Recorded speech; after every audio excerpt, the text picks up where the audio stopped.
Welcome back to another edition of Political Breakfast, heard right here on WABE. I'm Lisa Rayam. So glad to have you here. With me today, our regular Republican strategist, our one and only Republican strategist, Brian Robinson. And we have a guest with us again, a returning guest, Democratic strategist Anré Washington. Hello to both of you. Anré, welcome back. It's always good to have you. Good morning. Always happy to be with you and always happy to be with your listeners. Yeah, and a lot to talk about. We're still talking about the World Cup and FIFA. It's winding down and kind of bittersweet because it's added a lot of joy and a lot of excitement to our city, hasn't it? We're going to have a tremendous day on Wednesday with the England versus Argentina match here. So that's going to be quite the spectacle. I think that will be the madhouse that will take it to the next level. I do not have tickets. Who are you rooting for? Hey, my last name's Robinson. I got to be with England, right? I mean, I got a lot of British DNA in me, so I got to be with my guys. You have any skin in the game, Anré, in this one?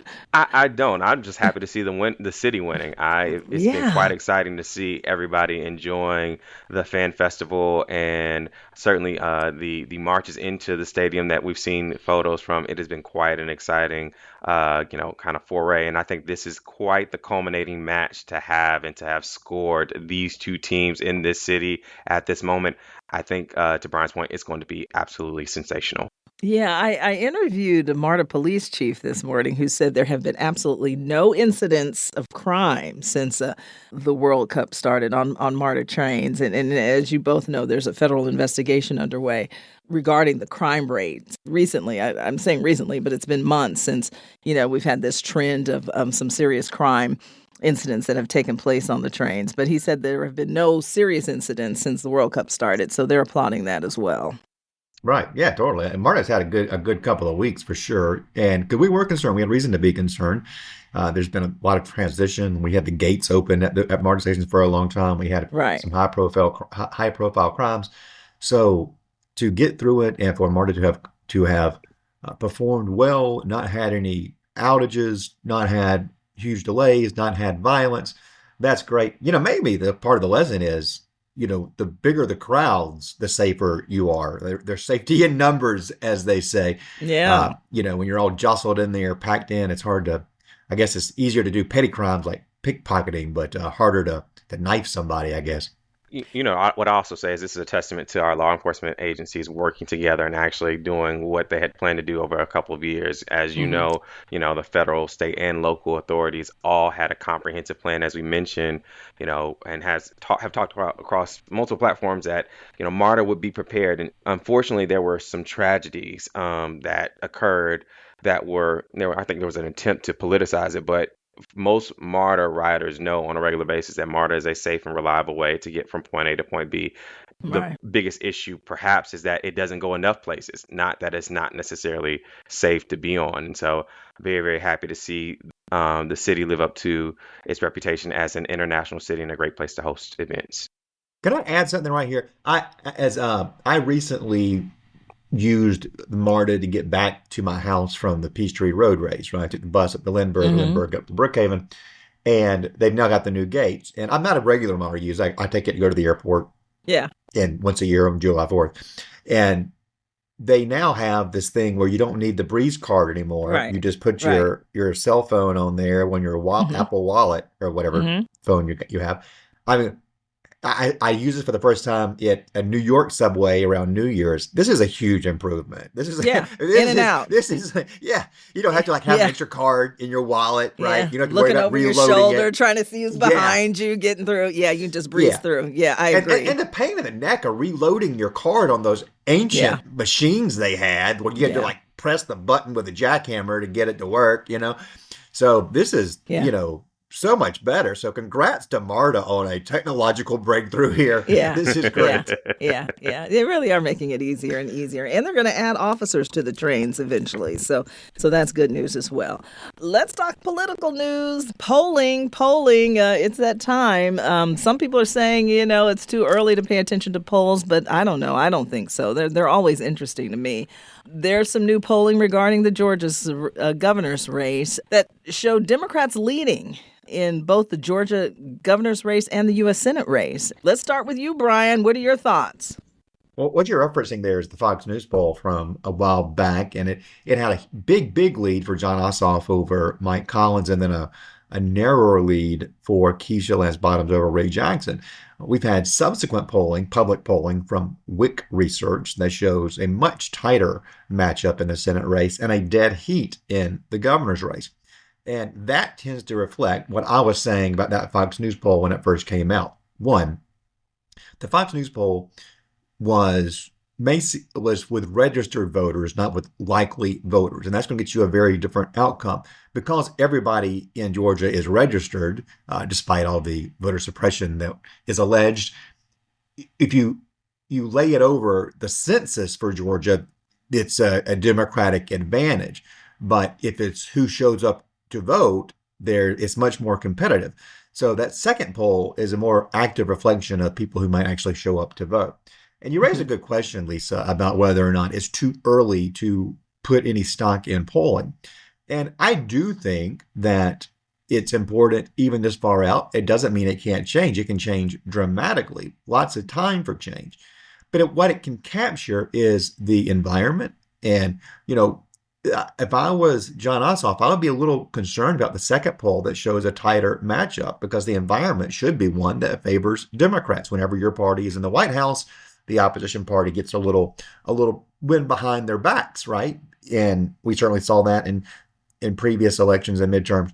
You look at 2010 for Obama, 06 for George W. Bush, 94 for Clinton. You see the opposition party really surging there. So the fact that it shows it close at all shows that the Senate race could emerge as a competitive one. So if you're seeing in this environment that should be benefiting Democrats, that the Republicans are remaining very competitive, particularly after both of those guys at the top of the ticket just had punishing, grueling primaries, and they had runoffs, which neither Ossoff nor Bottoms had, where millions were spent against them in negative terms, then this isn't as good of a news for Democrats as they might like to spin it as. In fact, I think this shows that the Republicans in a really strong position going into the general election. And we're not even at the month period after the runoff. It takes about 4 weeks for the party to heal, for people to move past the primary. There are high emotions and a lot of hurt feelings after a runoff like that. And it takes some time to get back to normal. A lot of hurt feelings, I promise you. And you had to smile too, Anré. Yes. I'm glad it's not my feelings who are hurt in this particular case. Everything went well for me. Anré, you get in here. Do you read the two polls the same as Brian does? Brian sounds just like someone that is hopeful and coming off a runoff election win. And so everything that trends in his favor, hey, as we're headed the right direction, I imagine that Brian sings we're moving on up on the way to the campaign office, to Rick Jackson's campaign office, because of the ascension of his tens of millions of dollars at work in the Republican primary, and now wanting to put those in work in the general election. Here's what we know. We know that over the last 7 polls, Mayor Bottoms has continued to show a strong coalition and been ahead, and at this latest poll is at best a dead heat, and certainly not outside the margin of error for Mr. Jackson. Here's what we also know is that Rick Jackson spent tens of millions of dollars convincing voters that he would be Trump 2.0, and now is turning the corner where he realizes that being Trump 2.0 might not be beneficial in a general election. And so, one poll doesn't tell the whole story, but what we see in the polling as it has consistently come out is that voters in Georgia are displeased with the direction of the country, and also can be perhaps displeased with the current leadership in the state because it could be doing more. And in the case of Keisha Lance Bottoms, she has the challenging job to go out there and build the coalition from the primary, where she handily won and won in an impressive way against a talented field of candidates, and put together a campaign that won without a runoff, when very few people expected that at the time. And now she's pivoting to a general election, and it's going to require her to raise money, but also get out there and be able to tell the story as Rick Jackson is able to kind of cut a check to himself to attempt to define her and her record. And so this polling suggests a couple of different things also that I think Republicans have to recalculate, which is that the electorate has changed in Georgia in the last few years. Demographic changes, and also when you move to Georgia and you get a new license, you are automatically registered. So those demographic changes cut in favor, in my opinion, towards Democrats, which means that the new folks that are here, they don't have the kind of institutional history, so to speak, with the Republican Party. They just know what the Republican Party perhaps was in different places. Now, that can range a number of different ways. Some people will come from places where that is completely fine. Other people will look at what's happening in 1600 Pennsylvania Avenue and in the Congress and in the Senate and say, this is not what we want. And unfortunately, the Republicans have hitched their wagon to this current brand of politics, and whatever that may be, it really will play out, I think, in the general election in the fall. This polling, as strategists, will it cause, I don't know, either Bottoms or Jackson to shift strategy at this point? Now, I say on the Republican side, Republicans feel like we're in pretty good shape, that we, by all indicators, we should be behind more than we are. So there's no time for let up. We just got to plow right ahead. And I think that's what the Rick Jackson campaign is doing, starting with a rally later this week in Cleveland, Georgia. We're going to be all over the state and pressing hard. So I think Democrats have the challenging task again of going up against, at least on the gubernatorial end, someone who has a massive budget and can, Republicans, in my opinion, their brand of campaigning is they've never seen a complaint they won't raise, even if they might be responsible to some degree for it. And so they are willing to, I think, lean into the issues in the day and then suggest that Democrats are responsible despite the fact that they control every lever of power. And so I think their strategy will be to somehow, frame Keisha Lance Bottoms as responsible for the status quo, and then also with a look back towards, her time as mayor and attempt to define that. Democrats have the challenging task of not only describing the challenges, but saying, hey, our ideas are better. And that's particularly difficult in state level because, quite frankly, it's been a long time since Democrats have been able to lead in that way. And so, what voters should expect, at least during the summertime, is a bit of a lull in the campaign as, for Keisha Lance Bottoms, she's going to, lull in the campaign, by that I mean on your airwaves. By that I mean, the ad buys. It's not wise to spend millions of dollars on the air per se at this stage unless you have the money to do it. Mm-hmm. The big thing that you have to do is get out there and talk to voters, repair your coalitions if you need to, get to your interest group and your focus groups and your organization groups out there to message test, get your stump speech sharp this summer, and then pivot to the fall where you're actually going out there to convince voters and convince donors, and then also get on the airways where you're actually out there defining what this campaign is about. It'll sharpen as we get to the ending months of the summer. Yeah, I totally agree with that. And there is a bit of a lull. We've definitely seen a lower profile from Mayor Bottoms and from Rick Jackson over the last month since the runoff. And look, I think the campaigns needed a regrouping and to take a breath. I mean, there had been a sprint for months and it was highly stressful, very combative. And, just for human health, you have to take a pause for a sec, take a beat, and then come back. And I think we're this period now, as I was mentioning, where the coming back begins at this juncture. Still going to be lower profile than it was in, say, April, May, and June when we were in the primary and runoff. But we will get back into school in, early to mid-August. And once people are back home from vacations, that's when the tuning in post-Labor Day will really begin to rack up. I do think there's opportunity if there's somebody with a lot of money that wants to engage on the outside to come in during this lull and begin to define one of the candidates if somebody's out there spending by themselves. And, Anré mentioned, campaigning on a vision for Georgia, and that's certainly going to be important for both campaigns. I think it's particularly important for Keisha Lance Bottoms because what she can't have is for the campaign to be about her record, because that's not going to sell. There's no message where she can say, don't you love what I did for Atlanta? I'm going to do that for all of Georgia, right? Tell me what that campaign platform is. Because what I saw were police leaving the force. I saw a blame police first policy. I saw excuses for criminals. I saw a portion of the city handed over to gangs where police and firemen weren't allowed to even go, leading to the death of Sequoia Turner. I saw crime so bad that part of the city tried to secede. Whoa, So, whoa, whoa, whoa.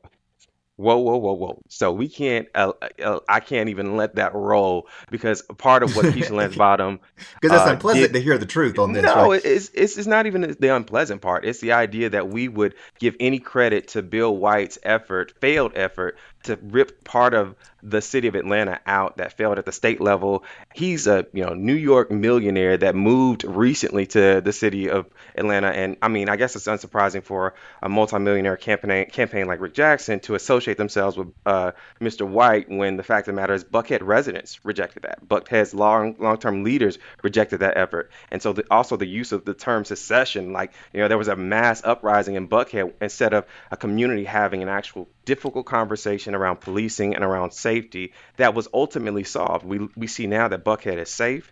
We see now that Buckhead has spoken for itself. And so there was Under no, new leadership. I think well, I think Andre gets a lot of credit for that, for like showing up and talking about public safety, which Keisha I Lance Bottoms didn't do.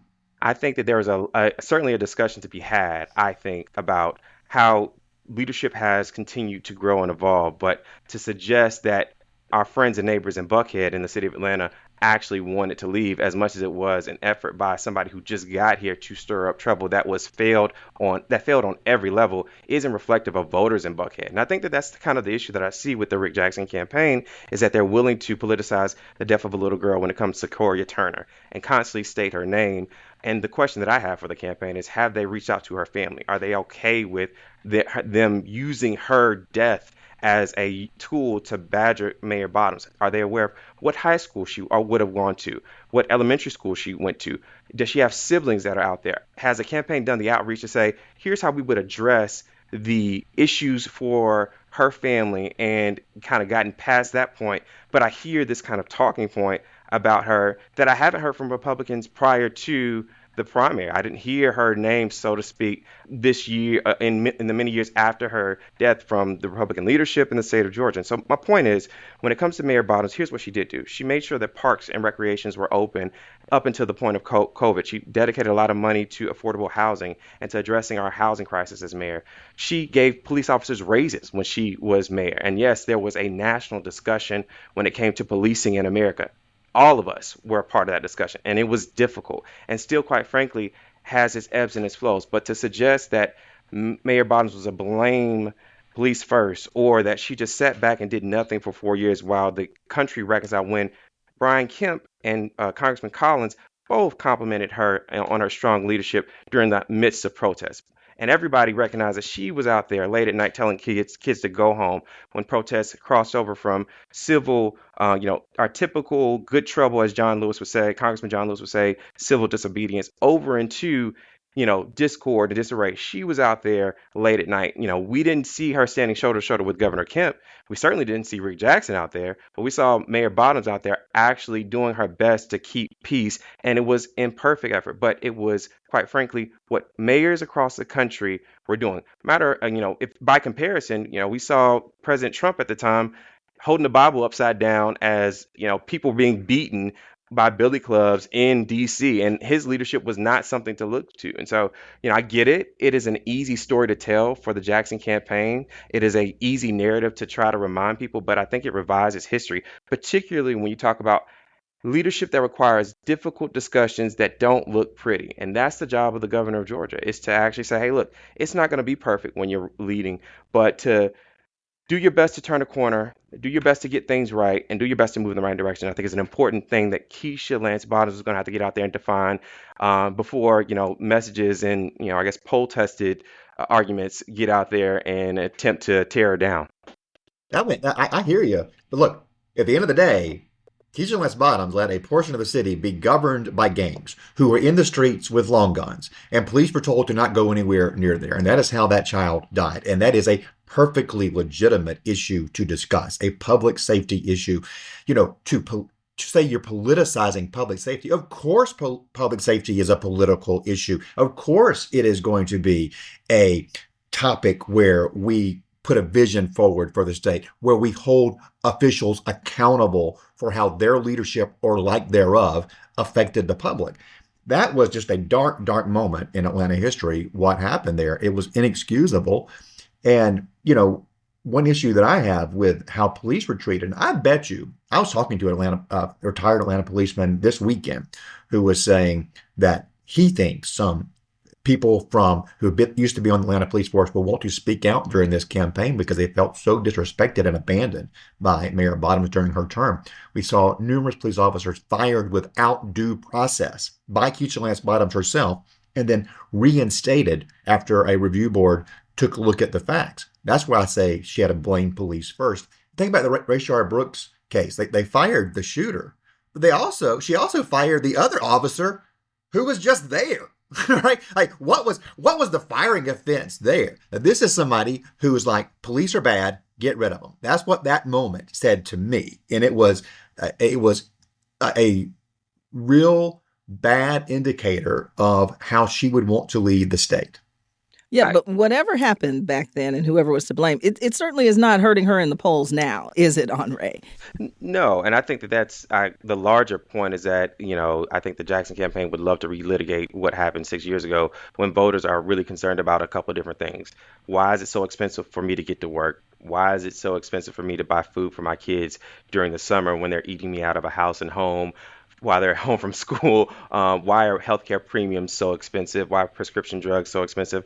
And I think voters are asking themselves, quite frankly, is Rick Jackson, who made literally billions of dollars as a healthcare executive, willing to reform and perhaps make less profitable for private sector, an industry that has made him a billionaire? His rags to riches story finds its roots in the healthcare industry. And I think voters have the question of, first of all, we don't know how you made that money, and we don't understand how you gain that wealth. I'm sure it's through hard work and commitment to excellence. And so I'm not disparaging his success in business.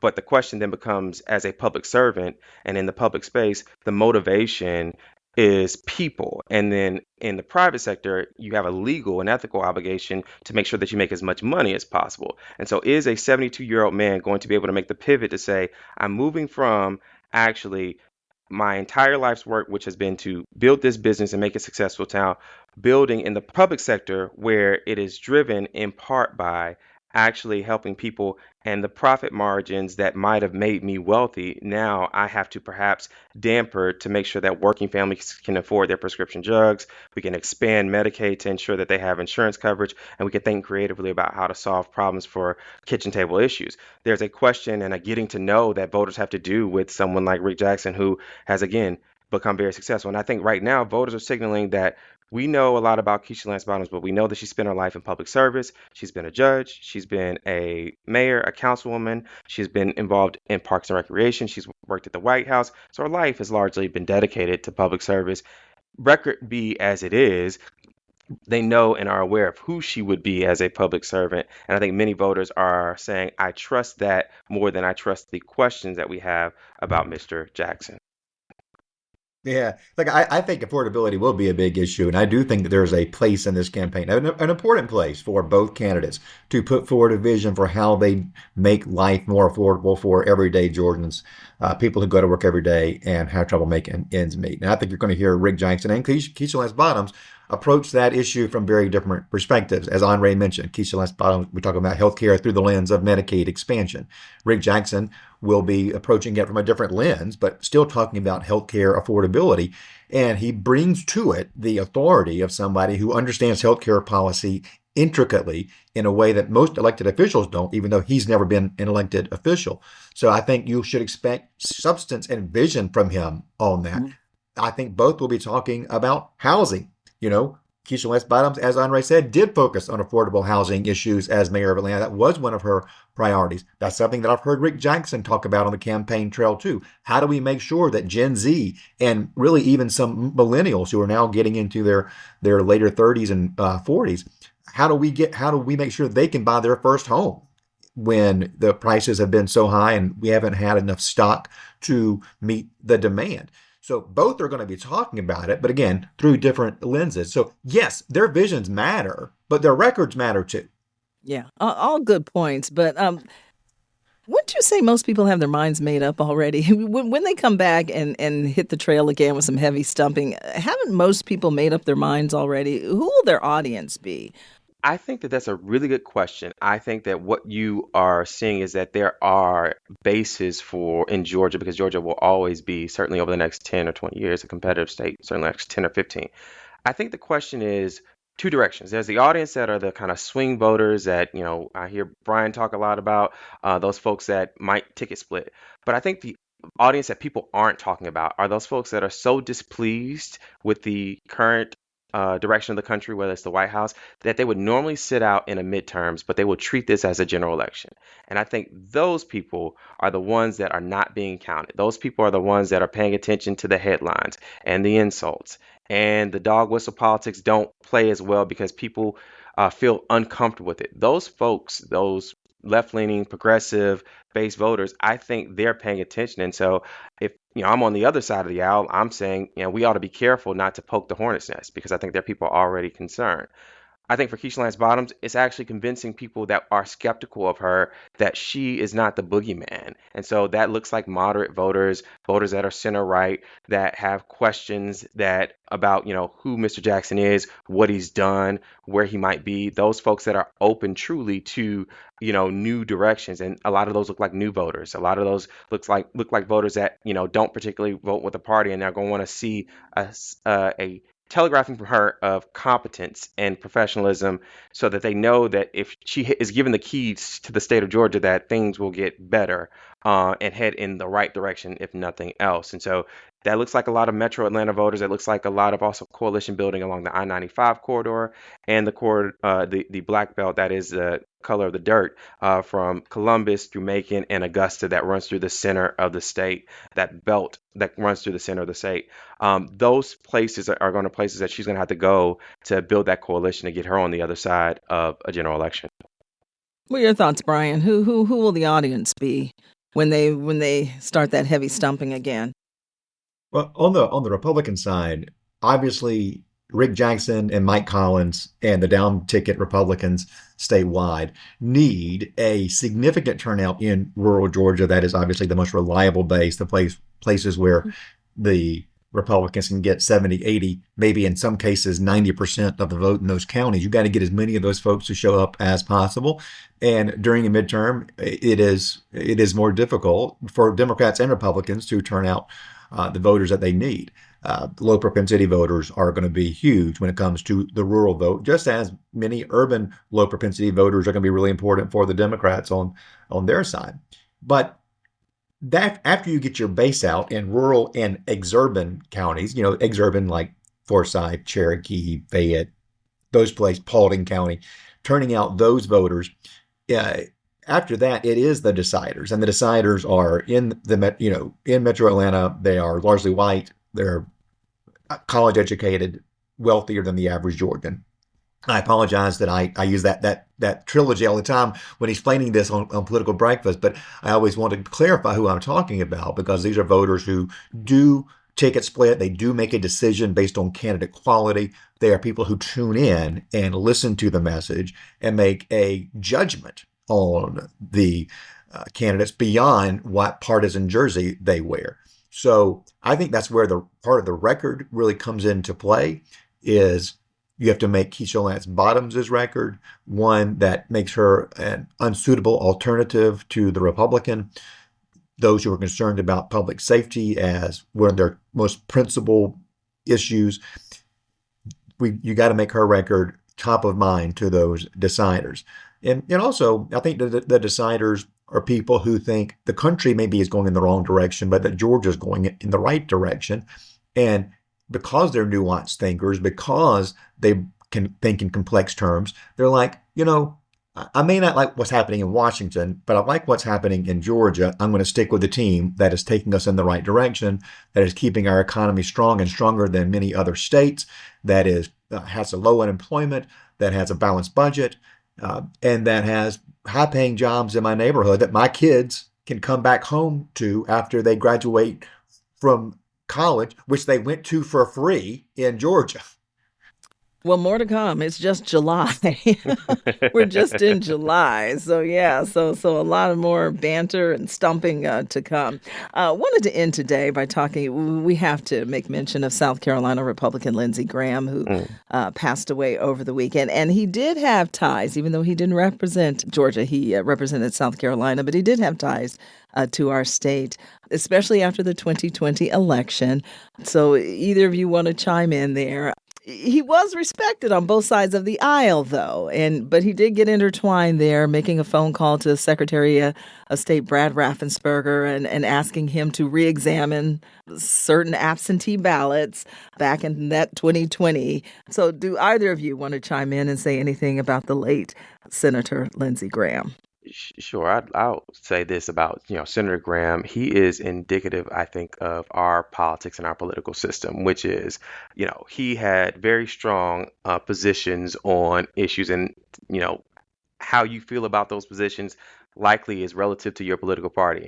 And that doesn't cut the same way you might think, because he had just as many Republicans, I think, that were displeased about some of his policies as he had Democrats. And he had just as many, he certainly had some Democrats that would celebrate him. And you saw that reflected, and we've seen that reflected in the tributes that have come in, poured in his untimely passing from, Senator Dick Durbin, who was the Democratic whip in the Senate, mentioning that, Lindsey Graham would be one of the only Republicans that would sponsor a bill that was near and dear to his heart. Or Senator Booker suggesting that when he was a young freshman senator, it was Senator Graham that told him, look, I can't do anything for you right now, but as soon as my primary is over, I'll be with you. And that led to the First Steps Act, which was the first criminal justice bill, reform bill that was passed. And so Lindsey Graham embodies in so many ways the kind of contradictions that our political system creates, where you have to have in him, you could find a fierce ally that would go to the ends of the earth for a position that he agrees with you. But in him, you can also find a fierce critic that would do everything he could to stop things that he thought was bad. And so that is the nature of our political system. And so setting all that aside, it is so important to say, outside of the political characters that we see, Lindsey Graham was a person. He is somebody's brother, someone's cousin, someone's son.